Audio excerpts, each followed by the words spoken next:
Hoy comenzamos con el módulo de diabetes. La clase se divide, hoy es diabetes 1 y la semana que viene diabetes 2. Diabetes 1 básicamente lo vamos a dividir como en 3 partes.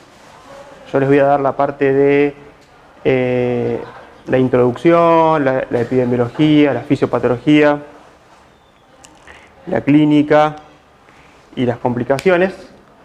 Después Diego va a hablar del tratamiento no farmacológico y farmacológico de diabetes. Y después viene otro docente, Ariel, y va a hablar de sulfonilureas y biguanida, que son las dos drogas, básicamente metformina, que son las dos drogas que entran en el trabajo práctico de la semana que viene. Después el resto lo van a retomar en el próximo seminario. ¿Ustedes diabetes ya vieron en MIC? Les toca ahora, o sea, todavía no cursaron nada de diabetes. Pero bueno, algo de diabetes siempre como que uno tiene idea. ¿Cómo lo podríamos definir a la diabetes? ¿Qué es la diabetes? Es un síndrome crónico, ¿no? Que se caracteriza por qué cosa.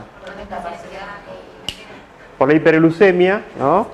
Por la hiperglucemia, que como ya vamos a ver, puede tener que ver con un déficit absoluto de insulina o una resistencia a la acción de la insulina. Esta diabetes genera complicaciones, que ya las vamos a ver cuáles son, en mayor o en menor medida, complicaciones tipo vasculares y sistémicas.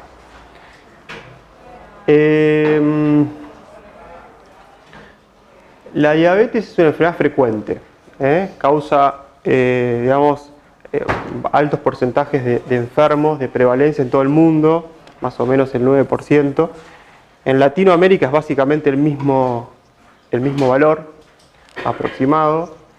Y en Argentina hay una encuesta, la última encuesta que se hizo, creo que es la cuarta, demuestra que el porcentaje de diabéticos, el porcentaje de diabéticos es del 12% en poblaciones de más de 18 años. O sea que tenemos una alta prevalencia de esta enfermedad. ¿Y cómo es la fisiología de la insulina? O sea, uno cuando se alimenta, ¿no? Se está en ayuno, comen. ¿Qué es lo que pasa? ¿Alguien sabe? Se arranca el nivel de insulina para que permita que esa glucosa que se absorbe con los alimentos pase dentro de las células y pueda ser utilizada. Claro. Básicamente, ¿qué tipos de células? Sí, o sea, las células beta del páncreas producen la insulina, ¿no? Y esa glucemia que transporta la insulina a las células, ¿a dónde va? ¿A qué células va? A los hepatocitos, ¿a dónde va? Al músculo y al tejido adiposo, básicamente esos 3 lugares. O sea que una de las indicaciones, ahora sí podemos poner un dibujito como para hacerlo más esquemático, sería esto que estamos charlando. Esto es lo que les decía recién. Y bueno, el diagnóstico nos faltó.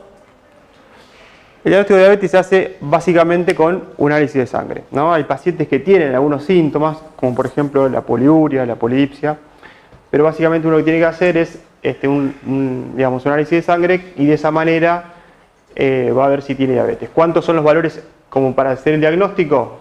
Más de 126 en 2 oportunidades diferentes o más de 200 después de la prueba de tolerancia oral a la glucosa. Después hay otro parámetro que es el de la hemoglobina glicosilada, que tiene que ser de más de 6.5, que eso en realidad nosotros básicamente este parámetro no lo tomamos en cuenta, sino más que todo como de alguna manera ya vamos a ver en el seguimiento qué características tiene tener, digamos, dosar este valor. Pero básicamente es esto. Hay pacientes que están en el medio, que tienen entre 100 y 125, o entre 140 y 199, que tienen lo que se llama la tolerancia a la glucosa alterada, que algunos consideran como una especie de prediabetes, que tienen un cierto riesgo, ¿no? Si no modifican factores como la obesidad, el sedentarismo, o sea, factores de riesgo para diabetes, la posibilidad de después pasar cursar con la enfermedad. ¿A quién hay que hacerle, digamos, esto es como un punteo de a quién habría que hacerle sí o sí un rastreo de diabetes? Personas de más de 45 años, independientemente de la presencia de algún factor de riesgo. La intolerancia a la glucosa o glucemia en ayunas alteradas, es esa instancia que vemos recién, ¿no? El que tiene entre 100 y 125 o el que tiene entre 149 y 199. Que haya antecedentes de enfermedad cardiovascular o de diabetes gestacional o de recién nacidos con pesos de más de 4.500 kilos. 4.500 gramos, perdón. 4.500 kilos sería como una cosa impresionante. Y en adultos con hipertensión y dislipemia también habría que hacerle el rastreo. Esto es un poco lo que hablábamos recién. Digamos, cuando uno come, los carbohidratos de la dieta, ¿no? Hacen que la glucemia, dijimos que normalmente en ayuna era menos de 110, ¿no? Aproximadamente. Entonces, en una persona no diabética, entonces esa glucosa, cuando comemos, aumenta y se va más o menos a 120, 140 miligramos por decilitro. El tema es que está en la sangre, entonces lo que uno tiene que hacer es decir, bueno, ¿cómo baja a esos niveles homeostáticos de regular y volver a los 100? 100, 110. Entonces ahí la que participa es básicamente la insulina, que es la única hormona hipoglucemiante. O sea, por eso si no tenemos insulina, porque ya vamos a ver que por ahí las hormonas contrarreguladoras son más. Pero la que te hace bajar la glucemia es solamente la insulina. Entonces, la insulina, que es secretada en el páncreas por medio de las células beta del páncreas, de los acinos, ante esta situación, ¿no? Libera insulina que va, digamos, a actuar. Hay receptores de insulina en todo el organismo, pero principalmente hay una mayor densidad de receptores en el hígado, en el músculo, en el tejido adiposo. Por eso acá es como que esquemáticamente hace como referencia al lugar donde más actúan. Y va a actuar en el hígado, en el músculo y en el tejido adiposo. También están las incretinas, que ya lo vamos a ver un poco mejor en el próximo próximo seminario, que se llaman incretinas, que lo que hacen es tener un efecto, digamos, de secretor de insulina, ¿no? Son insulinotrópicos, que son el GIP y el GLP. Hay fármacos que actúan sobre estos receptores y aumentan también la liberación de insulina. Entonces la insulina lo que hace es, en el hígado, o sea, lo que hace es que aumente la captación de glucosa, o sea, va a ir más glucosa al hígado, y esa glucosa que va al hígado, ¿qué va a hacer? Va a ser almacenada en forma de glucógeno. O sea, lo que la insulina es una hormona básicamente anabólica. Todo lo contrario que vimos cuando vimos en el sistema nervioso autónomo del sistema nervioso simpático, que era catabólico, ¿no? Entonces acá, como es anabólica, lo que intenta hacer es, de alguna manera, almacenar nutrientes. Esos nutrientes son la glucosa, los lípidos y los aminoácidos. La glucosa en el hígado se almacena a través de un proceso que se llama glucógenogénesis. O sea, lo que estimula es la glucógenogénesis, que es la formación de glucógeno a partir de la glucosa, para que la glucosa quede en el hígado. Por lo tanto, inhibe, ¿no?, las acciones catabólicas que se dan en el hígado. ¿Cuáles son las acciones catabólicas que son las que estimulan las catecolaminas? Glucógenolisis. ¿Y qué más? Y la gluconeogénesis. O sea, lo que hace es eso, inhibir la glucogenolisis, o sea, la degradación de glucógeno a glucosa, porque si estimularía eso, aumentaría la glucosa. Entonces lo que tiene que hacer es bajar. Entonces lo que hace es que la glucosa se quede ahí en forma de glucógeno y que no se degrade el glucógeno a glucosa, que sería lo que haría en este caso, por ejemplo, las catecolaminas. A nivel del músculo lo que hace la insulina, la acción de la insulina sobre el músculo es aumentar la síntesis de proteínas. O sea, aumenta la proteinosíntesis. Y también lo que hace es inhibir la degradación de las proteínas. Y en el tejido adiposo aumenta la lipogénesis, ¿no? E inhibe la lipólisis. O sea, ahí tenemos las tres, digamos, las tres acciones principales de la insulina. A nivel hepático aumenta la glucogenogénesis.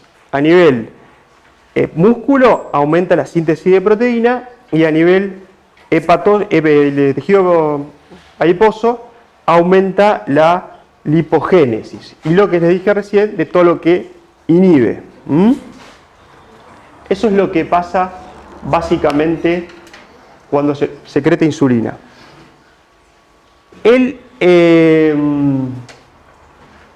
Ese efecto que tiene de almacenamiento y de captar la glucosa a esos tejidos, a esos órganos, hace que la glucemia baje, ¿no? Eso es un poco el efecto de la insulina. Pero te habías dicho que la incretina era la que aumentaba la producción de insulina. Claro, la incretina lo que hace es aumenta, ¿no? O sea, cuando vos comés, se liberan, digamos, los hidratos de carbono, la dieta, y a nivel del tubo gastrointestinal, se liberan incretinas. Esas incretinas estimulan el páncreas para que se libere más insulina. Por eso ya vamos a ver que cuando uno come, se libera más insulina que cuando cuando toma glucosa por vía oral, se libera más insulina que cuando uno recibe glucosa a nivel de una perfusión endovenosa. Porque la perfusión endovenosa no libera incretinas. Las incretinas se liberan a partir de lo que vos comes del tubo digestivo. Pero sí, favorecen, digamos, serían uno de los estimulantes de la liberación de insulina. Pero si una persona tiene diabetes, o sea, ¿sigue produciendo la incretina? Ya vamos a ver qué pasa cuando tiene diabetes con las incretinas. Esto es lo fisiológico, ¿no? Esto es una persona que, nada, no tiene diabetes y qué pasa cuando vos comés. Por eso dice fisiología. Esto es, digamos, un zoom de lo más intracelular de lo que pasa en la célula pancreática para liberar la insulina. Algo de esto vimos en algún momento, en Autónomo, lo vimos por ahí. Fíjense que cuando uno come está la glucosa, ¿no? De la dieta, de los alimentos, bien. Entra la glucosa, este es un receptor que se llama GLUT, es un receptor específico para que ingrese la glucosa. En los seres humanos el más frecuente es el GLUT1. Y esa glucosa, a partir de una glucosinasa, que es una quinasa, se va a fosforilar en glucosa 6-fosfato. Eso va a ir a la mitocondria y lo que va a generar es el aumento del ATP. Ese ATP elevado va a producir, fíjense que está acá en rojo y está como bloqueado, el cierre de estos canales. Estos canales son canales de potasio. Lo que hace ese canal es liberar de dentro de la célula, o sea, el potasio al exterior, al extracelular. Entonces, cuando el ATP aumenta, se cierra ese canal y el potasio queda adentro. ¿Qué pasa con la célula?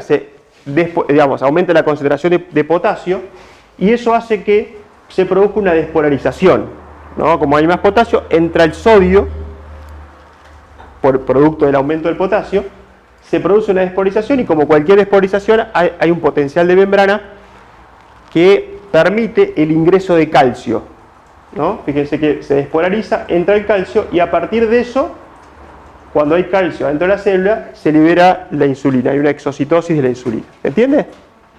¿O no? Yo me confundí con lo de calcio y sodio.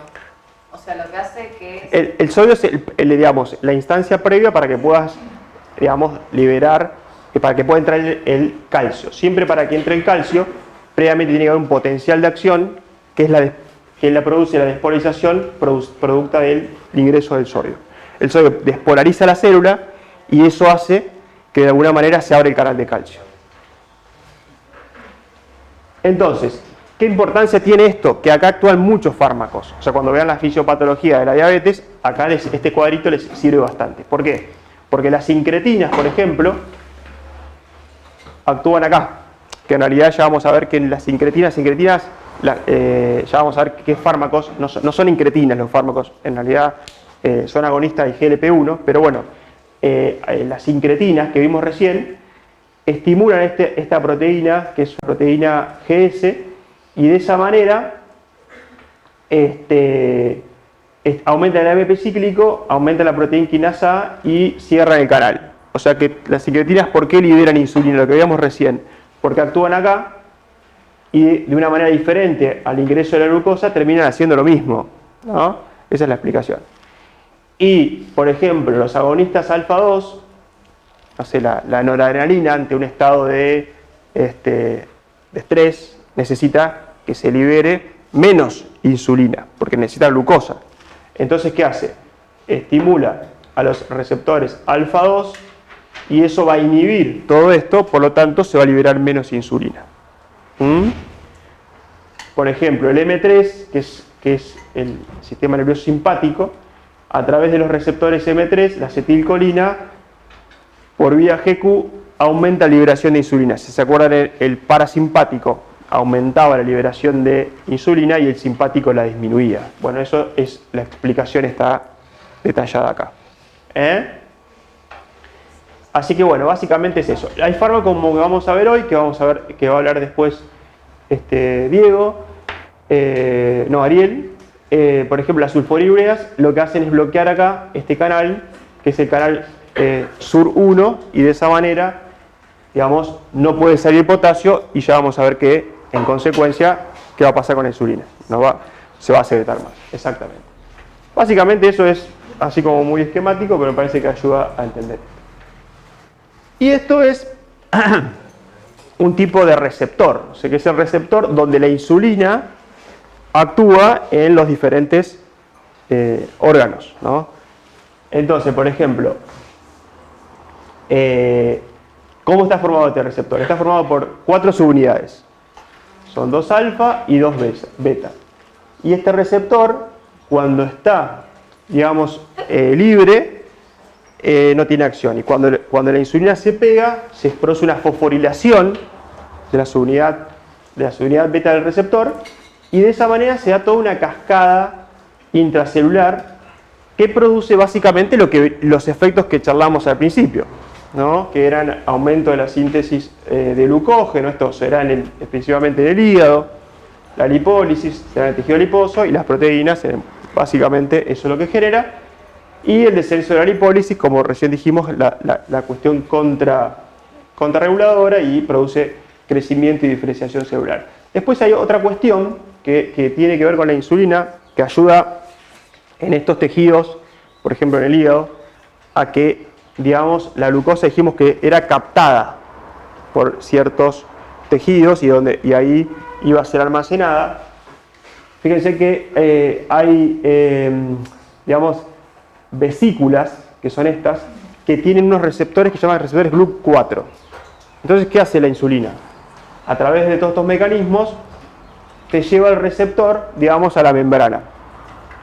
Entonces, la glucosa que quiere entrar, tiene un lugar más para entrar, por decirlo de una manera. ¿Se entiende? O sea, como que llevaría receptores que están en el intracelular a la membrana. Eso sería un efecto que hace la insulina.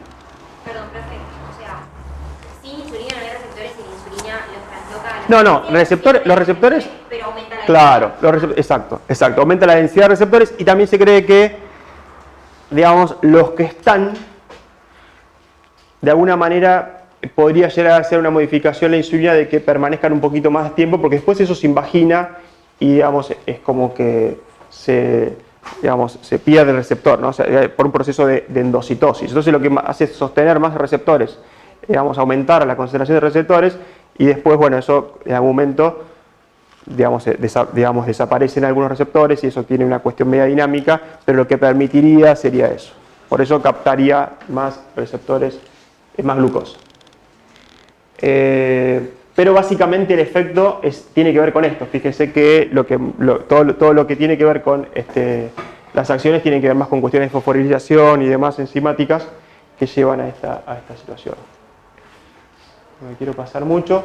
Esto es, bueno, cómo la insulina se libera en respuesta a una infusión constante de glucosa.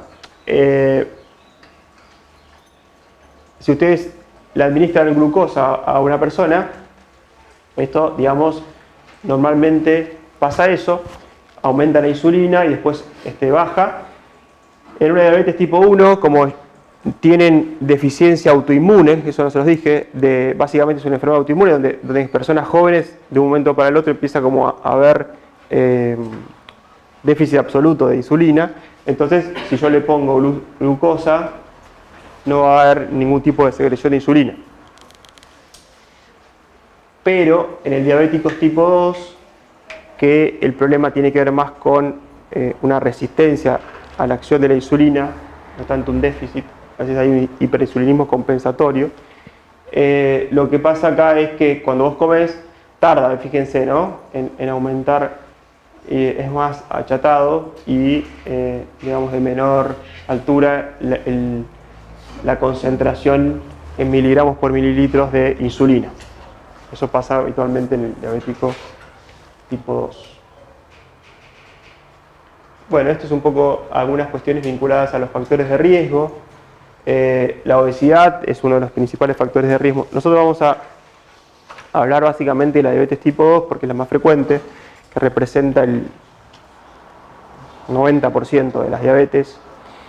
La diabetes tipo 1 representa el 5-20% de las diabetes. Y toda la cuestión de las terapéuticas, las farmacológicas, tienen que ver más con fármacos que usamos nosotros en diabetes tipo 2. Diabetes tipo 1 ya vamos a ver que la única terapéutica, o sea, la que tienen es la insulina, porque es lo que hay que reponer una hormona que no tienen. Así que bueno, nada, el diabetes tipo 2, esta cuestión de la obesidad, produce aumentos de adiposina, de ácidos grasos libres, procesos inflamatorios que terminan generando esta resistencia a la insulina. Entonces, ¿qué hace el islote pancreático? Normalmente, digamos, cuando está normal, intenta, digamos, regular la glucemia y, digamos, no hay ninguna alteración en principio a nivel de glucemia. Después, cuando esto empieza como a pasar en el tiempo y no hay cuestiones vinculadas a la dieta, a la protección, al cuidado, a los cambios de estilo de vida, y el paciente sigue en el mismo estado de obesidad, aparece lo que es la compensación de las células betas, o sea, aumenta la cantidad de células como para poder responder a esta elevada glucemia, y después cuando ya aparece la diabetes es porque no es suficiente, ¿no? Por más que haya insulina, no es suficiente para poder regular la glucemia. Y bueno, después hay algunas complicaciones que son agudas y crónicas. En general, cuando hay un déficit de insulina o una resistencia a la insulina, lo que ocurre es que la utilización de glucosa en tejidos pasa a la sangre. O sea, nosotros veíamos que cuando uno come, lo primero que les dije en la clase era que cuando uno come, digamos, esta insulina era captada y almacenada en varios tejidos, principalmente en el hígado, músculo y tejido adiposo. Entonces, si eso no ocurre, porque eso lo hace la insulina, entonces si no va para acá, ni para acá, ni para acá, ¿qué hace la glucosa? ¿Dónde queda? Queda en la sangre. Entonces se produce lo que es la hiperglucemia, que es lo que van a ver ustedes en un paciente que es diabético. Entonces, esa hiperglucemia, digamos, va a ir al riñón, la glucosa va a filtrar por el riñón, va a producir cetonuria, glucosuria, poliuria, depresión de volumen, posible deshidratación y polipsia, que son uno de los síntomas que tienen los pacientes con diabetes, ¿no? Y en el caso de que esto sea, digamos, muy importante, se puede llegar al coma diabético, que muchas veces tiene que ver con esto, ¿no? Que al no estar la insulina y formarse ácidos grasos aumentados, ¿no? De los que en teoría deberían estar en el tejido adiposo, producto de que aumenta la lipólisis, ¿no? O sea, ¿se acuerdan que la insulina era lipogénica, se guardaba los lípidos en el tejido adiposo? Si esto no está, predomina lo otro, o sea, es el aumento de la lipólisis. Aumentan los ácidos grasos, eso lleva a la formación de cetogénesis y la cetoacidosis, que es una de las posibilidades de complicación de la diabetes, ¿no? El cuadro de cetoacidosis en algunos cuadros agudos. La proteinuria también es debido a eso que sucede en el músculo. Sí, sí. Y aparece como complicación aguda. Aparece como una complicación aguda. Sí. Pero también crónica por lesión de los glomérulos. Por lesión de los glomérulos, ahora vamos a ver cuáles son las crónicas. En general, puede ser también crónica, sí. Las crónicas, que son las que vamos a ver ahora, nosotros por ahí en el práctico tratamos de que dividamos básicamente lo que vamos a dar como siempre importancia es a las complicaciones crónicas. Las complicaciones crónicas de la diabetes pueden ser microvasculares o macrovasculares. Microvasculares en general tienen que ver con la enfermedad, ¿no? Son características de la enfermedad. Y ahí tenemos la retinopatía, la nefropatía y la neuropatía. Y las macrovasculares, que pueden aparecer en otras enfermedades más allá de la diabetes, son el infarto agudo de miocardio, el ACV, la arteriopatía periférica y creo que no me falta ninguna otra. Después hay otras complicaciones crónicas de la diabetes que yo creo que todos más o menos en algún momento hemos escuchado hablar. Por ejemplo, el problema de arteriopatía vascular periférica lleva al riesgo de gangrena e infecciones. Los diabéticos tienen muchas veces ese tipo de efectos. Bueno, acá está lo que hablábamos de la retinopatía, todo lo que tiene que ver con lo oftalmológico, el riesgo de infarto, el riesgo renal y lo neuropático, ¿no? Y lo del ACV. Básicamente eso es lo más común. Por eso vamos a enfocarnos como la mayoría de los problemas de salud en lo crónico. Bueno, más o menos como para la introducción es que lo que vendrían a ver ustedes en lo que es el problema de salud y la fisiopatología vendría a ser esto. Hasta acá, ¿alguna duda, conflicto, problema? ¿No? ¿Quedó más o menos claro? ¿Sí? Bueno, le doy la palabra a mi compañero. Ahora me encargo yo de poner todo. Bueno, vamos a arrancar con el tratamiento. Qué poquito que se ve. Los objetivos del tratamiento, como muchas otras patologías que hemos visto, va a incluir prevenir las descompensaciones agudas, evitar las complicaciones macrovasculares y microvasculares, como explicó ya Marcos, y por supuesto reducir la mortalidad. Primero vamos a ver las medidas no farmacológicas, que son muy efectivas, ¿sí? Tanto en esta patología como en la hipertensión y demás, el plan alimentario es muy importante, ¿sí?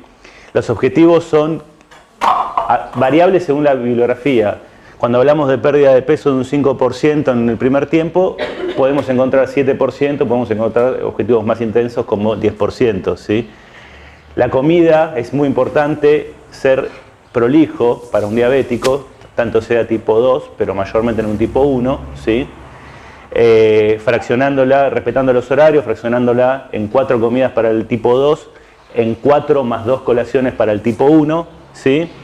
Y todas estas medidas nos van a permitir importantes reducciones de la hemoglobina glicosilada, que en el primer tiempo puede ir del 0,5% al 2%, ¿sí?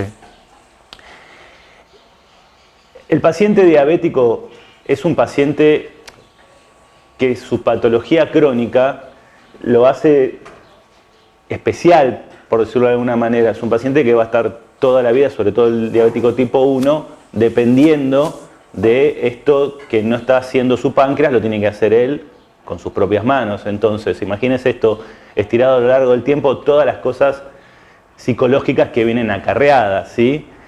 Después también tienen sus vericuetos o sus temas para charlar con el diabético tipo 2, que ahora vamos a charlar, pero el diabético tipo 1 se cansa a veces, puede descuidarse según la edad. Ustedes saben que es de inicio temprano, la diabetes tipo 1, empieza en los niños, después atraviesa la adolescencia siendo diabético, ¿sí? Entonces todo esto de la higiene, lo higiénico dietético es muy importante, junto con lo que vamos a hablar del deporte. Ahora, por supuesto que le vamos a dar cabida a nutrición si tenemos a mano la posibilidad, pero si somos el único médico de referencia, nos tenemos que hacer cargo del plan alimentario también, ¿sí? No es solamente comer sano, ¿sí?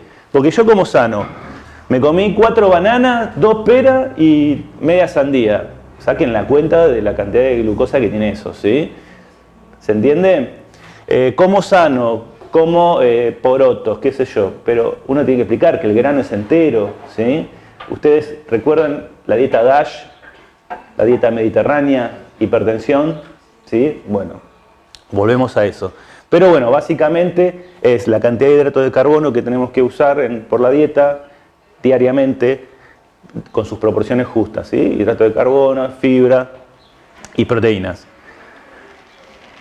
¿Seguimos? Entonces, con la actividad física pasa lo mismo. Actividad física no es manténgase activo, es parámetros, ¿sí? Ustedes saben que una actividad física leve es de 150 minutos semanales. Después en 350 ya es moderada y más de 300 minutos semanales ya tenemos una actividad física alta. Y esto es los beneficios que vamos a tener según la cantidad de ejercicio o de minutos que le pongamos semanales, ¿sí? No hay nadie, no hay ningún grupo que no pueda hacer actividad física. A lo sumo habrá gente que hay que tener determinadas precauciones, qué sé yo, retinopatía, antecedente de fotocoagulación. Bueno, hay que ver qué tipo de actividad física hace, pero va a hacer actividad física. Los problemas en el pie, propio del Problemas en el pie, los problemas cardíacos, tiene antecedentes de infarto. ¿No va a hacer ejercicio? Sí, tiene que hacer ejercicio. Controlado, bien dirigido, ¿sí?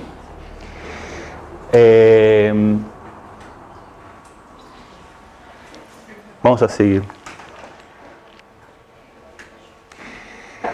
Como decía Marcos, está esta entidad que es la prediabetes o la intolerancia a la glucosa, ¿sí? Cuando manejamos entre 110 y 125 o la curva de tolerancia a la glucosa entre 140 y 200 o 180, depende de donde lo vean, ¿sí?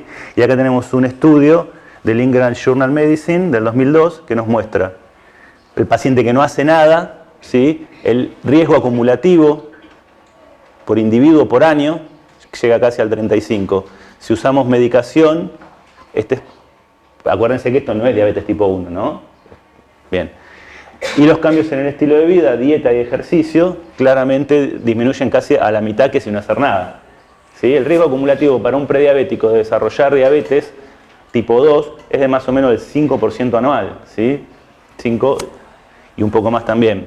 ¿Está? Teniendo en cuenta eso, no tendría sentido capaz empezar con medicación en un prediabético. Yo creo que no. Es lo que... Y el estilo de vida ahí tiene como, digamos, un beneficio superior a la medicación. O sea que claramente si vos estás en esa situación, tendrías que probar con el estilo de vida sano, ¿no? Sí, igual, digamos, la medicación a veces va a estar porque el paciente no adhiere al estilo de vida. Entonces, como una primera indicación, la primera indicación va a ser el estilo de vida. Uno trata de explicarle los beneficios que son superiores a la medicación, pero aún así, a veces, por distintos motivos. Esto no hablamos de culpabilizar al paciente que está obeso o culpabilizar al que no come bien o al que no hace ejercicio. Lo tenemos que acompañar, ¿no? no estigmatizarlo. O castigarlo porque no adhiere, ¿sí? Es una cosa muy común. El médico se frustra porque no se cumplen las pautas que uno y lo castiga un poco al paciente a veces. Es un proceso que no es muy consciente, pero hay que tener en cuenta, ¿sí? Bueno, y pasamos ya directamente a insulina. Más o menos en la década del 20, en 1920, Banting y Best, ¿sí?, le remueven el páncreas a los perros y notan que los perros no manejan la glucosa, ¿sí? Luego, con los preparados del páncreas del perro, le devuelven la insulina y notan la mejoría. Con esto van dando de a poco con la molécula de insulina. Este es el primer chico tratado, no me acuerdo el nombre, con insulina.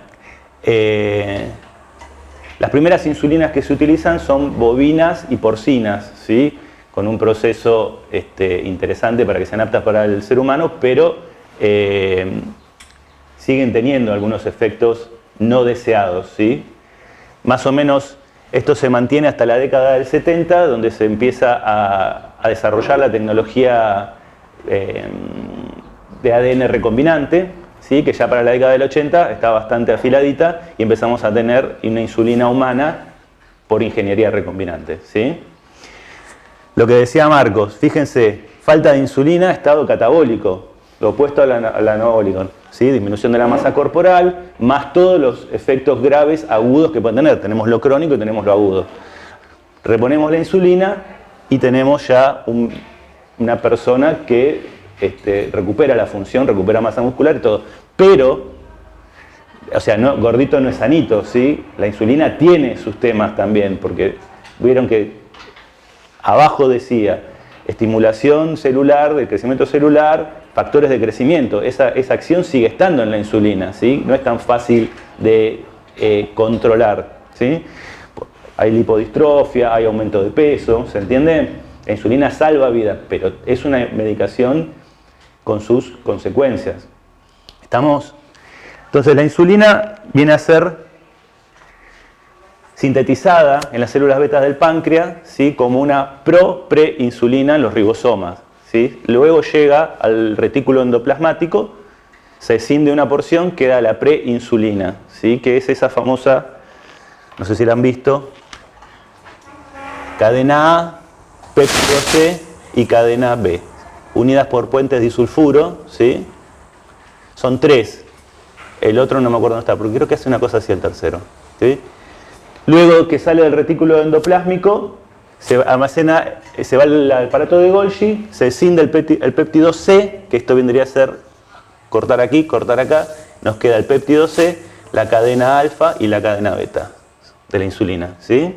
Básicamente lo que vamos a ver es esto, sin el péptido C, ¿se entiende? El péptido C parece que tiene alguna función endotelial, tiene alguna función en la regulación de glúcidos, realmente mucha información no tenemos. Y se ha utilizado, como la producción es equimolar a la molécula de insulina, se ha utilizado durante mucho tiempo la dosificación de péptido C para saber si tenemos producción de insulina, como una manera indirecta. Entonces, les había dicho que las insulinas, la de ADN recombinante, la primera que tenemos es la insulina corriente, que es cristalina, que se puede usar por vía subcutánea o por vía endovenosa. La característica de ser rápida de la insulina corriente o regular está dada por la adición del zinc a la cadena de la insulina. Y luego tenemos todas otros, a la insulina corriente, perdón, si le sumamos aparte del zinc protamina, tenemos la insulina NPH, que es una insulina de larga duración. Ahora vamos a ver, pero ya se imaginan por qué necesitamos distintos tiempos de acción de la insulina, ¿sí? Lo ideal sería tener una insulina que replique el pico de liberación cuando ingerimos y se mantenga basal. Nunca es cero la liberación de insulina en el organismo, siempre hay una liberación basal de insulina. Y luego tenemos picos y valles según cuando ingerimos alimentos o no, ¿sí? Entonces, realmente no existe por ahora la insulina que cumple esas dos funciones. Existen algunos preparados con insulinas que tienen lenta y rápida, pero en general el paciente se va a manejar con insulinas basales y después con insulinas prandiales, ¿sí? Cuando se cambian los aminoácidos, sobre todo en la cadena B, vamos a tener las modificaciones en la absorción y en el inicio del efecto, ¿sí? Todas estas insulinas rápidas, cambiamos protamina por lisina, prolina por lisina, lisina por prolina, glutamina por lisina y todos los aminoácidos que se puedan encargar. Y luego tenemos la de GLUD, que retarda la absorción añadiéndole una cadena de ácidos grasos. Y hay otras que utilizan acetilación. Todos esos manejos de molécula nos van a dar diferentes tiempos de acción de la insulina. ¿Está claro? Es complejo, pero bueno, tienen que saber qué es el aminoácido, bueno, no creo que lo tomemos, pero en el aminoácido 28, 29, del 28 al 32, jugando con lisina, prolina y aminoácidos, nosotros le cambiamos la velocidad de acción y el tiempo de acción, ¿sí? En general,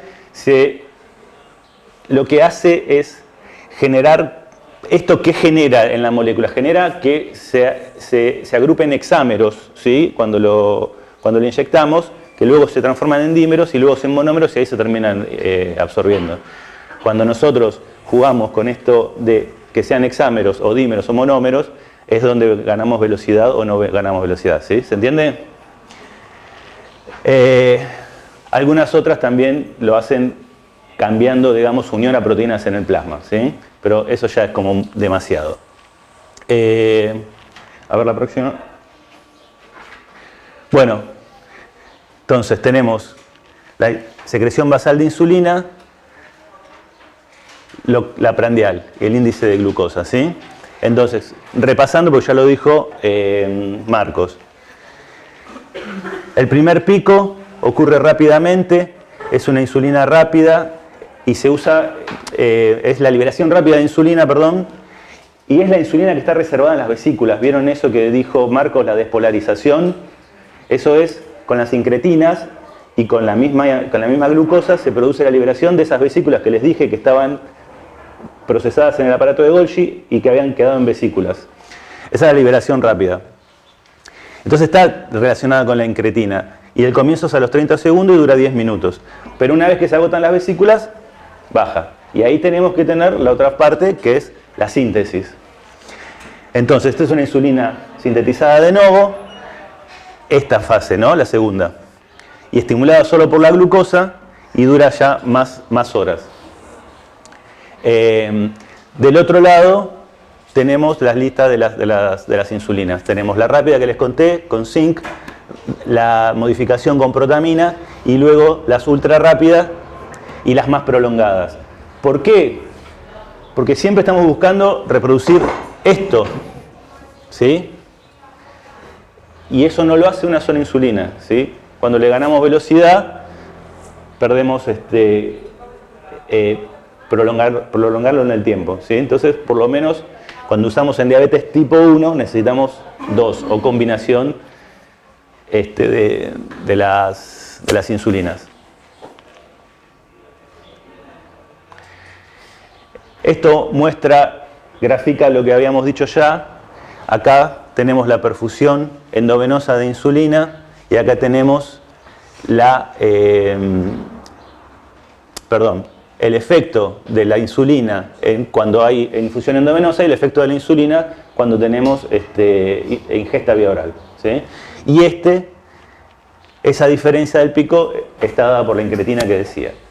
La incretina se libera entonces en el tubo digestivo, ¿sí? Y eso no sucede si lo pasamos por vía endovenosa. Y bueno, y esta es la deficiencia en los sujetos con la diabetes tipo 2. Eso lo preguntaste vos, probablemente eso lo que me preguntaste vos, yo dije después lo vemos, está ahí.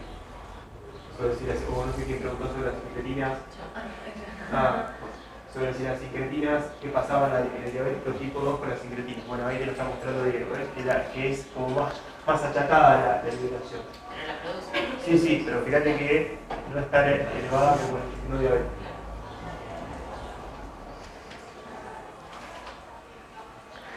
Bueno, esto lo van a encontrar en la bibliografía también, y ahora lo vamos a ver de nuevo, pero me gustó porque se ve bien en el tiempo cada una de las insulinas cómo se manejan. Entonces, todo este grupo, perdón, No se ve. este grupo de insulinas basales, y allá tenemos la regular y la aspartica, ¿sí? Y esto tiene una importancia, ¿sí? Porque las primeras insulinas, la regular y la NPH, obviamente salvaron un montón de vidas, pero no son tan fisiológicas por ahí como lo que estamos buscando nosotros.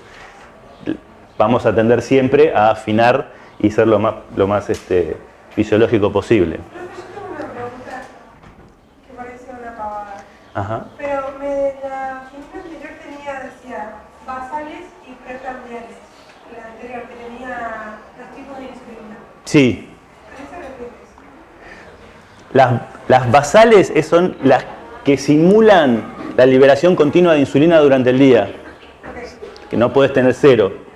Esa es la basal. Entonces tenés todas estas. Perdón. Todas estas. La que te quería decir de acá. De NADPH, de Temir, la galargina y la de Gludec. ¿Sí? Y las rápidas era la regular. Pero ahora te voy a decir por qué. Porque esto tiene importancia, ¿sí? Nosotros comemos y cuánto tiempo calculo yo de darme la insulina regular y cuánto tiempo tengo que calcular yo para darme la Aspar, la glicina o la Lispro. ¿Se entiende? La regular se puede dar en emergencia también, ¿no? No me spoileé. Sí. Claro, porque la basal sería una dosis fija, ponele, ¿no? La basal te mantiene una dosis estable en el tiempo menor a los picos de las que necesitamos en las comidas, ¿sí? No es sencillo. Esta parte de la medicina es complicada y a veces tediosa, pero hay que tener dedicación, ¿sí? Porque a todo esto estamos hablando de una persona que está así y que comió y recibió insulina. Ahora, si es deportista, si está embarazada, no es... Las demandas metabólicas son distintas y eso es la parte que es complicada, ¿sí? Si fuera una persona, la metemos en una burbuja de cristal, le regulamos la cantidad de hidrato de carbono que entra y la insulina que usa, lo vamos a andar muy bien. Pero si esa persona tiene neumonía, ¿qué pasa? Si esa persona hace un infarto, ¿qué pasa? Si se embaraza, ¿qué pasa? Si quiere ser deportista, ¿está bien? Ahí es donde se empieza a complicar. Pero bueno, insulinas rápidas, la Lispro, la Aspartica, la glulicina. Acuérdense, vienen de modificarle a la insulina humana los aminoácidos, ¿sí? Tenemos un comienzo de acción, dejémosla regular, 5 minutos, 10 minutos, 15 minutos, con un máximo de 60 minutos, una duración de hasta 6 horas. Y ahora sí, comparemos con la regular. La regular empieza a los 30 minutos, con lo cual, si yo voy a comer a las 12, me la tuve que poner a 11:30. Me dura más tiempo. Y yo en realidad no quiero tanto tiempo si quiero reproducir lo fisiológico. Quiero un pico cercano a la comida y que caiga, ¿sí? Esta va a durar 4 horas. Y la duración es de 8. ¿Se entiende por qué el desarrollo? Esto sin entrar en si salva vidas más o no la Lispro que la regular. Sin entrar en cuánto me cuesta mantener este tratamiento y si en relación a la cantidad de vidas o comorbilidades que estoy evitando. Que lo vamos a dejar para otra sesión, porque también es larguísimo, ¿sí? Pero eso es lo que va pasando con las insulinas. Y la NPH, que es la que teníamos, que les anticipo que el 80% de las glucemias basales se puede controlar con la NPH, ¿sí? La glargina y la de Temir tienen básicamente la diferencia acá, ¿sí? En la cantidad de tiempo que vamos a usarla, ¿sí? Si yo tengo más duración, necesito pincharme menos, ¿sí? Lo cual, una persona que necesita tantas dosis es un alivio. Es un poco más fisiológico. Y también me evito este pequeño pico que ocurre entre las 4 y las 6 horas, que no lo tienen. ¿Qué pasa? A ver, ¿cuál es el problema del pico? ¿Cuál es el problema en general más frecuente y por ahí también potencialmente grave? Claro. ¿Sí? Y teniendo en cuenta que las insulinas basales, muy probablemente, sobre todo en un diabético tipo 2, las voy a usar de noche, la hipoglucemia ocurre cuando estás dormido. ¿Se entiende? La hipoglucemia la vamos a definir como una glucemia por menor de 70, ¿sí? Y grave menor a 50. ¿Está? Entonces yo lo que me voy a evitar son las hipoglucemias, si tienen menos pico, y me voy a evitar darme muchas dosis si tiene más duración. ¿Estamos? Entonces, perdón, profe, para evitar la hipoglucemia nocturna, ¿me conviene diangina o glargina? ¿O depende de cada Depende de cada paciente, depende de cada paciente. No todos hacen hipoglucemias, es el riesgo. Por eso te decía, aún con los riesgos de hipoglucemia, ojo, esto no quiere decir que tenga cero riesgo de hipoglucemia. Quizás tiene la mitad de aquel, pero no va a ser cero, ¿sí? Y después hay que compararlo de nuevo con los costos, ¿sí? Y con si realmente esto tiene un impacto en sobrevida, eventos microvasculares y eventos macrovasculares, ¿sí? ¿Se entiende? Yo puedo tener menos hipoglucemias, puedo tener menos hipoglucemias menos graves, pero por ahí eso no se termina reflejado en un estudio en mortalidad o descenso de las complicaciones, ¿se entiende? Y después hay que ver costos, por supuesto.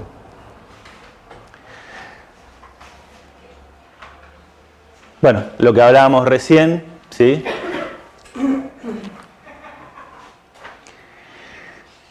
Hasta acá de las insulinas rápidas, basales y todo, ¿está más o menos claro? Ahora le vamos a dar un último repasito en las próximas diapositivas, pero vamos a pasar a esto. Entonces, si uno quiere repetir o replicar lo fisiológico de la secreción de insulina, estaría bueno tener un sistema que me permita en tiempo real dosar insulina y administrarla, ¿sí? Bueno, acá tenemos la solución, podría estar por este lado, con el jetpack del Mandalorian. No, mentira. La primera bomba de infusión de insulina continua. Que como ven se ha ido reduciendo en tamaño, ganando comodidad, y la lógica es esto, tener un sensor de glucemia y una liberación de insulina continua, ¿sí? Quizás con esto vayamos mejorando. Entonces, vamos a ir entonces a ver a quién le damos insulina. Vamos a empezar con lo más fácil, diabetes mellitus tipo 1, ¿sí? Falta total de insulina, se usa. Vamos a ir al segundo más fácil para mi gusto. Internados, embarazados, infartos, complicaciones, ¿sí? Las complicaciones agudas son la cetoacidosis que habló y el estado hiperosmolar, ¿sí? ¿Qué insulina vamos a usar acá? Claro. Esto se soluciona con insulinas rápidas. ¿Y qué forma de administración tenemos? Perfecto, que es la única que puede ir endovenosa. Las demás son todas subcutáneas. Subcutáneas, ¿por qué? Porque es más predecible la absorción, no es caprichoso. El músculo está muy irrigado, pero es más errático. De todas formas, volvemos a las complicaciones y a lo tedioso de la insulina. Tedioso por ahí es feo, porque no, pero bueno, lo trabajoso, ¿sí? Inclusive dentro de un mismo individuo puede haber variaciones en la absorción, ¿sí? De insulina, por más que lo hagamos correctamente en el tejido adiposo, ¿sí? Subcutáneo. Perdón, porque toda embarazada con diabetes. No. Esto no se quedó. Bueno, esto, no le den mucha bolilla a esto porque quedó. Y las indicaciones de la insulina en el tipo 2 las vamos a reservar cuando tenemos. Esto no está anotado, pero algunos dicen cuando tenemos un diagnóstico con hemoglobinas glicosiladas muy altas o cuando en el tratamiento del tipo 2 tenemos signos de catabolismo, ¿sí? Pérdida de peso, polidipsia, poliuria, tenemos glucemias sumamente elevadas por arriba de 300 o una hemoglobina glicosilada arriba de 10. Ahí ya, o sea, cuando empezamos a dar insulina en la diabetes tipo 2, ¿sería porque el páncreas ya no produce o como otro mecanismo aparte, o sea, como sumarle a lo que produce el páncreas que capaz ya está un poco más disminuido? ¿Me explico? No vas a usar el índice, no vas a usar un péptido C para decidir eso. Ah, okay. Vas a usar las glucemias, Bien. ¿sí? Y vas a individualizarlo según qué medicamentos ha utilizado en su historia. Si primero vas a ajustar estilo de vida, vas a ajustar dieta y ejercicio, después vamos a ver bien, Ariel nos va a contar qué hipoglucemiantes orales vino usando, pero si el paciente no está anotado acá, pero recuerden, una posibilidad diagnóstico, digamos, en mi diagnóstico ya lo detecto con hemoglobinas glicosiladas muy altas o en algún momento se pone hipercatabólico o glucemias por arriba de 300, o esto es una indicación de empezar con insulina, ¿sí? Y no es un fracaso, quizás sea la evolución natural de la enfermedad, porque gracias a Dios el diabético tipo 2 capaz que ya no se infarta más a los 40, 50, ¿sí? A medida que pase el tiempo se infartará a los 60, 70 y capaz que no se infarte nunca si vamos lográndolo, pero en algún momento sí va a ocurrir el agotamiento de las células beta y vamos a necesitar, cuanto más vivan los pacientes tipo 2, más posibilidades tenemos de que hayan más con insulina, ¿sí? Profe, bien embarazadas, como decías, como que nos olvidemos de eso. Sí. ¿Cómo reemplazar si es una embarazada con diabetes gestacional, si tuvo un hijo? No, por eso, es embarazadas, esto sería, la verdad que se me escapó, no, yo no lo hubiera puesto embarazadas, así que por eso digo, ignórenlo. Pero la embarazada se le hace la prueba entre la semana 18 y la 24, a aquella paciente que en la primera rutina tuvo una glucemia normal en ayuna, se hace el test de tolerancia a la glucosa entre la semana 18 y 24, ¿sí? Se hace eso y según los valores, exactamente igual que con los otros pacientes, vamos a definir si tiene o no tiene. Pero si tienen ayunas y solamente la postprandial alterada, esa diabetes es gestacional, por supuesto, no es una diabetes pregestacional. Y en general andan bien con dieta, ¿sí? En general andan bien con dieta. Las que necesitan insulina, que generalmente con NPH es suficiente, algunas van a necesitar correcciones, pero en general con NPH se va a comportar bastante parecido al tipo 2, ¿sí? La diabetes gestacional. Y lo que vamos a usar acá y en embarazadas con diabetes gestacional es la NPH. Con eso nos va a alcanzar, ¿sí? Luego, obviamente, si avanza, se puede llegar a necesitar prandiales, pero en general con la NPH anda. NPH a la hora de dormir. Bueno, acá les adelanto cómo empezaríamos con la diabetes tipo 1. Se hace básicamente con dosis más altas y calculando el peso de 0,4 hasta 1 unidades por kilo, ¿sí? El objetivo es evitar glucemias menores de 70 y mayores de 140. Y esta dosis de insulina total va a estar dividida entre las basales y las prandiales. ¿Está? O sea, las dos serían. Claro. Basal y prandial 0,4 a 10. Pero miren el valor de 0,4 a 1. O sea, al paciente lo tenés que insulinizar, quizás internado, quizás empezar en consultorio, esperar unos días, volver a ver cómo están las glucemias, si respondió o no respondió, subir, si me pasé, ¿sí? Si tengo los efectos de Somogy, si tengo hipoglucemias nocturnas, pero tengo que ir manejando. Para cada paciente va a ser distinto, según la actividad que haga, según cómo coma, ¿sí? Según la edad. Pero quiero que estemos claros que en este momento estamos en la filmina de diabetes tipo 1, ¿no? Porque solemos confundirnos glucemia con hemoglobina glicosilada, diabetes 1 o diabetes 2. Diabetes 1, insulino requiriente.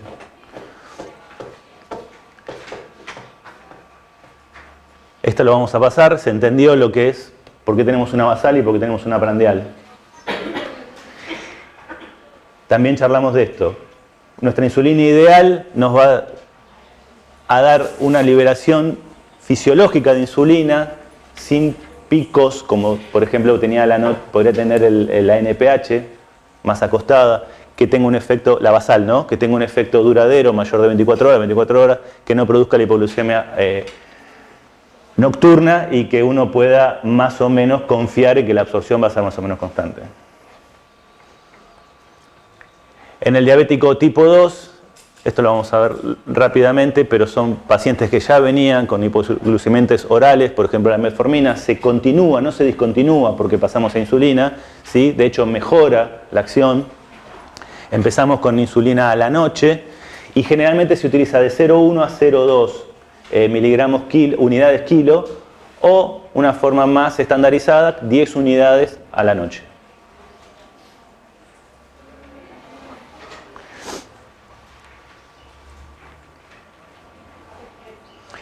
Bueno, y esto no nos vamos a mantener, pero es lo que le conté recién. Comenzar con 10, a los 2 días controlar, ajustar, si estamos bien a los 3 meses, si las hemoglobinas están por debajo de 80, le disminuyo las unidades, si está por arriba de 130, le aumento, ¿sí? Podemos, luego de los 3 meses, si estamos con la hemoglobina, ¿por qué la hemoglobina glicosilada va a reflejar en el acto el estado glucémico del paciente? ¿O es un promedio de meses? Bien, 2, 3 meses, hemoglobina glicosilada, si estamos controlados, mantenemos, se puede dejar, se puede, depende, ¿sí? Se puede intensificar. Y bueno, luego esto ya es la continuación del otro cuadro, pero ya nos metemos ya con las otras hipoglucemiantes orales, en el diabético tipo 2. Efectos secundarios de la glucemia. Por supuesto, empezamos de abajo para arriba. Como cualquier medicamento puede haber alergias, ¿sí? Después, por su mismo mecanismo de acción, puede tener ganancia de peso, edema. Y por último, las lipodistrofias, que son del sitio de inyección. Por eso hay que rotarlas, porque eventualmente va a generar lipodistrofia en el sitio de inyección. Infecciones realmente no se ve, pero siempre está el temor. No sé si está fundado, eso no lo tengo. Y hasta aquí es la parte de insulinas y tratamiento conservador. ¿Hay alguna pregunta? La zona depende del paciente.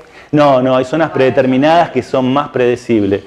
Cara anterior de miembro superior, muslos y la zona del abdomen bajo. Igual no tiene que ver con la zona de absorción también, por ahí en la panza, digamos, que es más rápido. No, en esas zonas que yo te dije rotás indistintamente. ¿El tiempo no difiere? ¿Cómo? ¿El tiempo no va a diferir? Y sí, yo te dije. Sí. Es uno de los temas de los intríngulis de la insulina.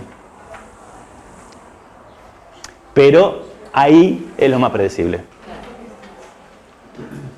¿Alguna pregunta? Yo tengo la duda de por qué hay edemas. ¿Por qué hay qué? Edema, como efecto secundario. No, por lo mismo, por la ganancia de peso, por el tema de la... Sí, del balance de las proteínas. O sea, por aumento de líquidos, digamos. Sí. Por retención de líquido. Le cedo la palabra al compañero Ariel. Generalmente se estudió ver si un control intensivo de glucemia mejoraba, digamos, se tenía un beneficio clínico versus un tratamiento convencional. Entonces empezó a hacer controles cada vez más estrictos hasta se llegó a bajar la hemoglobina glicosilada menos de 6,5. Pero eso no fue favorable clínicamente. Entonces eso generó distintas posturas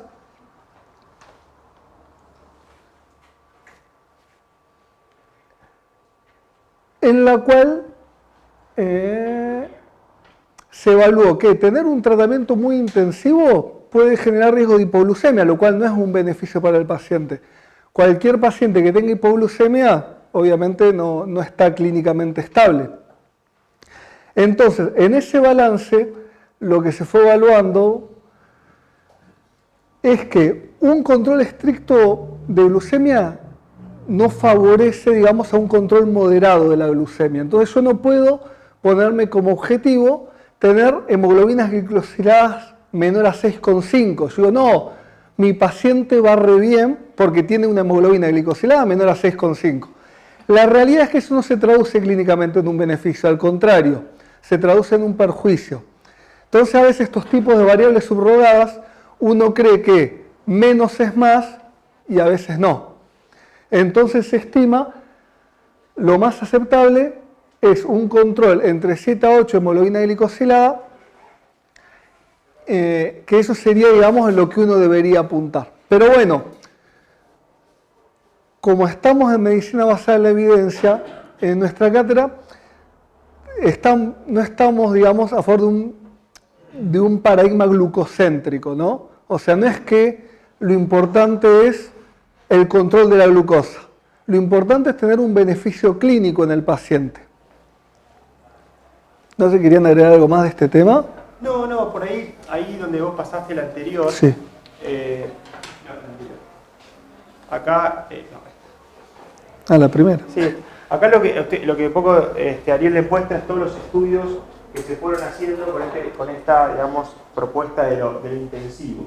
Entonces lo que hacían era bueno, decir, bueno, le doy a la terapia habitual que tomaba el paciente, digamos, alguna otra medicación extra para llegar a esos objetivos. El estudio por ahí que, digamos, como que más tiene como para mí referencia en esto es el ACOR, que tuvo que ser suspendido por el aumento del riesgo de muerte. O sea, digamos, en vez de tener un beneficio con esa, digamos, ese tratamiento, fíjense que aumentaron el riesgo de muerte. Entonces, fue digamos, un estudio que, digamos, tuvo que suspenderse. A partir de eso, como que se empieza a cuestionar bastante todo esto. Eso no con cierto fármaco en especial, sino con el tratamiento intensivo que solo miraba la cifra de hemoglobina glicosilada. Claro, que el ACOR, no tengo acá el estudio bien, no me acuerdo bien cuál es digamos, los fármacos que usaban. En general era la terapia convencional y le agregaban algo más, pero ahora me fijo después, si querés te digo bien qué era el ACOR. Sí, lo que hacían era eso, o sea, era un tratamiento con una terapia convencional y le agregaban algo más para llegar a esos objetivos. Lo que se vio, lo que se buscaba en ese momento es esto que dice Ariel, bajando la glucemia a menos de 6.5, ¿va a haber un beneficio en los pacientes? Y ahí, en ese estudio, se mostró lo contrario. Entonces esto, como dice Ariel, es un criterio, digamos, complicado para elegirlo como criterio de selección. Llegar a esos valores tan bajos, ¿no? Ahora me fijo quién es el... Bien. Bueno, esto es todo lo mismo. Bien, bueno, antidiabéticos orales, ¿no? Estos obviamente son, bueno, sí, obviamente, pero son de la diabetes tipo 2. Recuerden que la tipo 1 es con manejo de insulina y en la tipo 2 hay antidiabéticos orales. Obviamente en situaciones de emergencia no se pueden utilizar este tipo de medicación. Se pueden clasificar, o sea, tradicionalmente se pueden clasificar en los que ayudan a la secreción de insulina y los que sensibilizan el accionar. Nosotros en general lo vemos por los grupos, no tanto nos aferramos a esta clasificación, sino directamente por los grupos farmacológicos, y hablamos sobre eso. Bueno, acá está un poquito lo mismo, dentro de los secretagogos, las sulfonilureas, las meglintindas, después las sensibilizadoras, biguanidas, tiazolindia, uy, estoy retrabado con los nombres, hoy todo trabalengua, tiazolindionas, después las sincretinas, inhibidores de la absorción de glucosa. A mí me tocaron dos grupos nomás hoy que vamos a ver y después se verán el resto. Bueno, las sulfonilureas. ¿Cuál es el mecanismo de acción? Las sulfonilureas actúan a nivel de la célula beta pancreática y lo que hacen, como me spoileó Marcos, ¿no? Inhiben el canal de potasio, con lo cual generan una despolarización de la célula beta, se abre el canal de calcio. Al ingresar calcio a la célula, se provoca la exocitosis de insulina. ¿Se entendió esto? Se unen al canal de potasio, lo cierran, despolarizan la célula, ingresa calcio. Eso provoca que la insulina se secrete. Se clasifican de primera generación y de segunda generación. En general va cambiando el grado de unión a proteínas y las distintas potencias. Si bien las de primera generación, como la clorpropamida, se puede llegar a usar en algunos lugares, se han ido dejando en desuso. Como dato que está en la filmina, es la disminución de hemoglobina glicosilada, pero recién estuvimos hablando que, tenemos que tener determinados objetivos y no centrarnos en cuánto disminuye la hemoglobina glicosilada. Bien. Bueno, ahora, esto es lo que nos interesa. ¿Qué eficacia clínica tienen las sulfonilureas? En el año 98 se hizo un estudio UKPDS 33. Va a haber varios, ¿no? Son de Reino Unido, por eso las siglas. Lo que demostró en este estudio, es que disminuyó un 25% el riesgo de complicación microvascular. Ahora uno dice, uy, qué bueno, ¿no? Todas las que ya nombramos, la microvascular. Ahora la realidad es que esto está solo traccionado por la necesidad de fotocoagulación de la retina, o sea, de esas complicaciones microvasculares que requieren como tratamiento la fotocoagulación. O sea, digamos, eso es lo que traccionó el beneficio en lo microvascular de las sulfonilureas.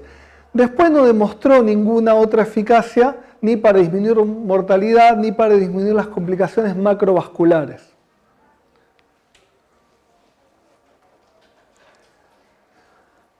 Bien, en el 2022 la British sacó un estudio en el cual hicieron una revisión sistemática con metaanálisis de datos. En esto vamos a ver que todas las causas de muerte no tuvo significación, o sea, no tuvo impacto en todas las causas de muerte, tampoco en... Wow, se me está moviendo solo esto. Espera que lo quiero frenar. ¿Cómo es? No, porque está pasando automáticamente. Sí, pero bueno. no estaba recién esta vez. Toqué, abrí, toqué. Bueno, no importa. Tampoco en mortalidad cardiovascular, en infarto no fatal. O sea, en todas las causas, o sea, los endpoints de significancia clínica para el paciente y para nosotros, no demostró ningún beneficio las sulfonilureas.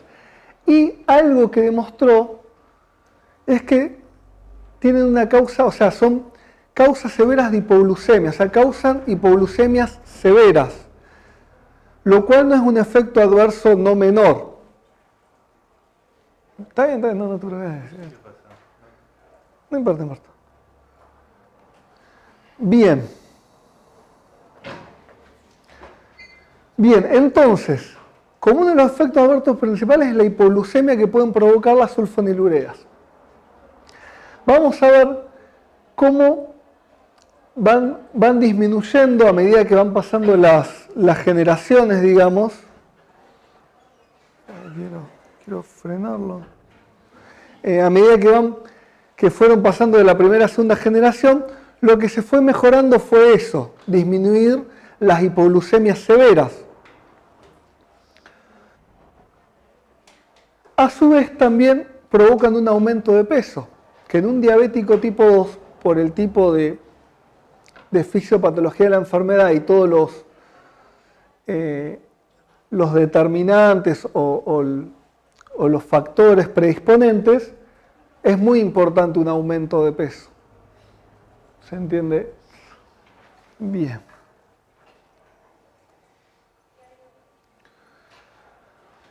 Bueno, acá vamos a ir viendo la vida media, ¿no?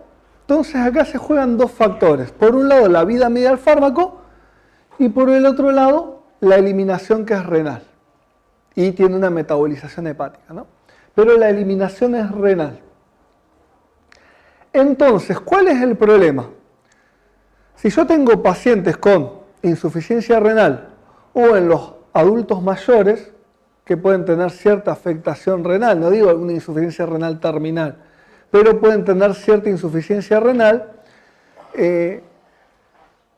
eso me provocaba, o sea, eso es lo que provoca las grandes hipoglucemias. Que imagínense un abuelito que vive solo, que tiene una afectación renal por otras enfermedades o por la diabetes misma, y le estoy dando estos fármacos y hace hipoglucemias severas y no tiene con quién, o sea, no tiene ningún acompañamiento, puede ser algo catastrófico, ¿no? Entonces se fueron, a medida que pasó de primera a segunda generación, se fue disminuyendo la vida media y la duración de acción de las sulfonilureas para evitar las hipoglucemias severas. Obviamente hay algunas que, bueno, esta no está acá en Argentina, pero bueno, que tienen menor excreción renal, pero la mayoría tienen alta excreción renal. Las que se usan en Argentina por tener una vida media más corta y no tener metabolitos activos, o sea que puedan seguir accionando una vez que pasaron por el hígado, es la glicacida y la glipicida. ¿Se va entendiendo? Porque capaz que me trae un poco con algunas cosas, pero ahí va. Bien. A su vez, como tiene un metabolismo hepático, hay otros medicamentos que me van a afectar su metabolización, por lo tanto pueden hacer que haya más riesgo de hipoglucemia o menos control glucémico. Entonces, los que me pueden aumentar el riesgo de hipoglucemia porque me inhiben su metabolismo, puede ser el alcohol, los anticoagulantes. Bueno, hoy no es el día de la filmina. El alcohol, los anticoagulantes, los que me alteran la eliminación urinaria, como el Prevenecid, el halopurinol, o algunas hormonas que pueden generar efectos de contrarregulación. Sino otras que me aumentan su metabolismo, como los barbitúricos, la rifampicina, lo que va a provocar es que yo tenga un control glucémico más difícil, generando hiperglucemia o no obteniendo mi objetivo terapéutico. Bien. O sea, son fármacos bastante complejos de manejar, como vamos viendo. Otros efectos adversos que van a tener, alteraciones hematológicas, granulocitosis, anemia, hiponatremia de la clorpropamida, después, bueno, alteraciones cutáneas como los rash, gastrointestinales, etc. Contraindicadas en diabetes tipo 1, ya lo dijimos porque el manejo es por insulina, en embarazo y lactancia, que también el manejo es con insulina, las insuficiencias renales, y bueno, y aquellos que tengan alergias a estos fármacos. Bien, quedó claro entonces lo que serían las sulfonilureas, o sea, la eficacia clínica para lo microvascular, para las complicaciones microvasculares, y el riesgo de hipoglucemia y con la cuestión renal. Ahora pasamos a las biguanidas, más conocida como metformina, la droga más usada, calculo. Que ahora vamos a charlar un poquito de esto. Viene a generar polémica hoy. Bueno, la metformina ingresa al hepatocito a través del transportador de cationes e inhibe el complejo 1 de la respiración mitocondrial, digamos a nivel de la mitocondria. ¿Eso qué hace? Disminuye el ATP y aumenta el AMP. El aumento del AMP me va a activar la sinasa de AMP. Y la sinasa de AMP es lo que hace los distintos efectos. De hecho, a nivel del duodeno, el activar la AMP sinasa provoca el aumento del GLP-1, digamos. Y eso provoca toda la respuesta vasovagal de regulación de glucemia. Bien, si bien esto que lo estamos haciendo por alto, sí. O sea, la metformina, si bien esto es lo que está estudiado, pero está muy claro, porque justo iba a aclarar eso, está muy claro lo que actúa a nivel del organismo, pero no tan claro el mecanismo de acción de todas sus acciones. Dentro de lo estudiado está que la metformina atraviesa en el hepatocito el transportador de cationes, inhibe el complejo 1 a nivel mitocondrial, lo cual hace que disminuya el ATP y aumente el AMP cíclico. El aumento del AMP cíclico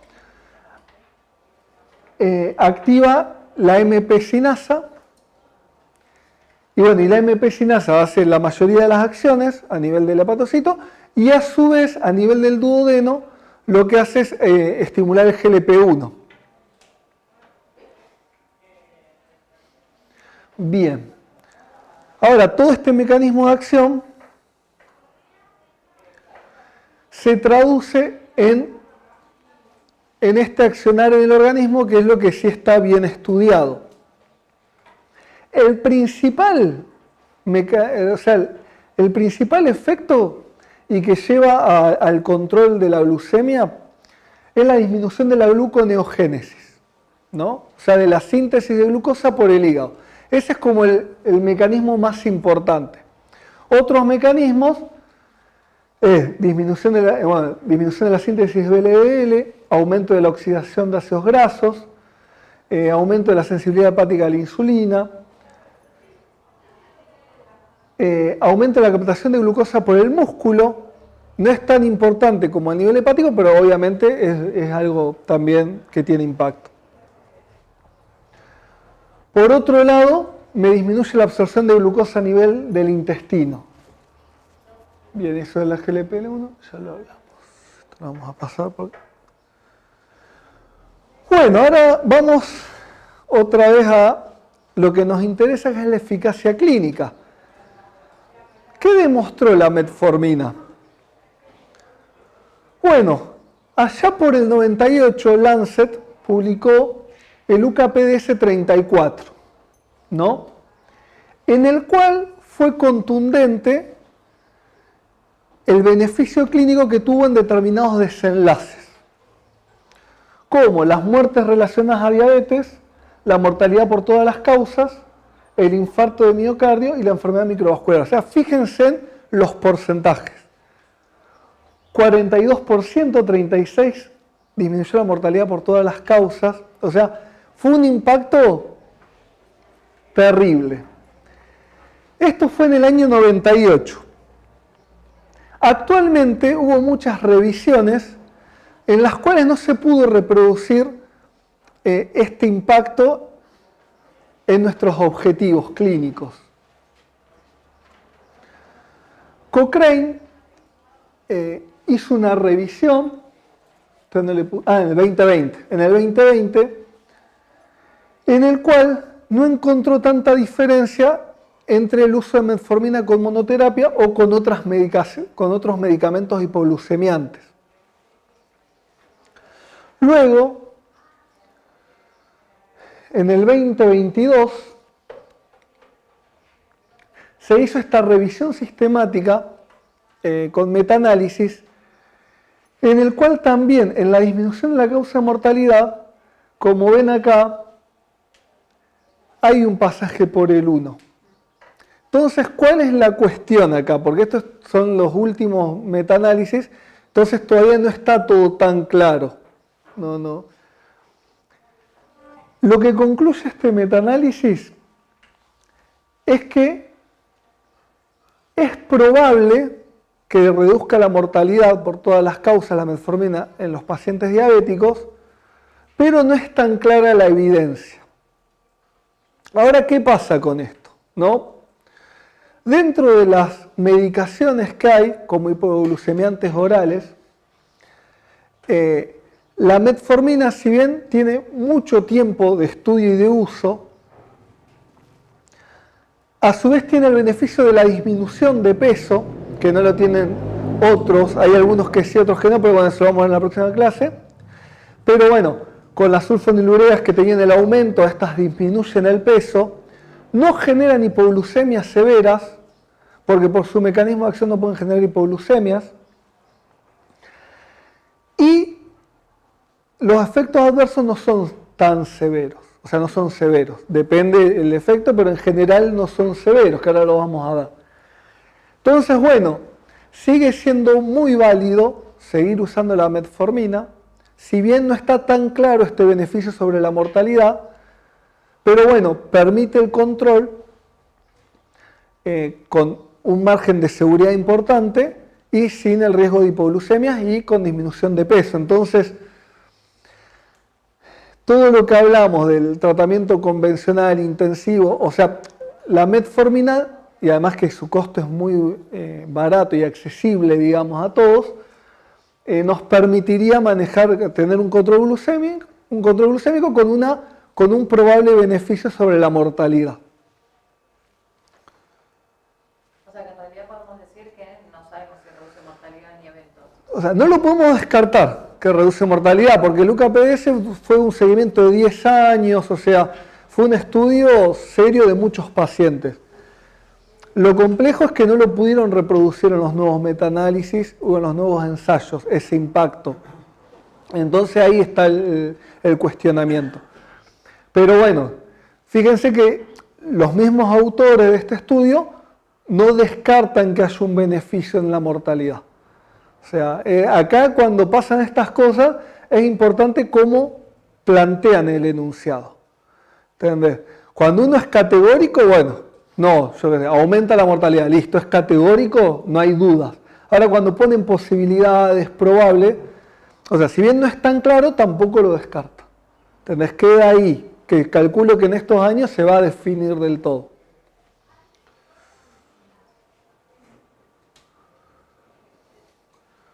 Bueno, disminuye la glucosa, disminuye la hemoglobina glicosilada.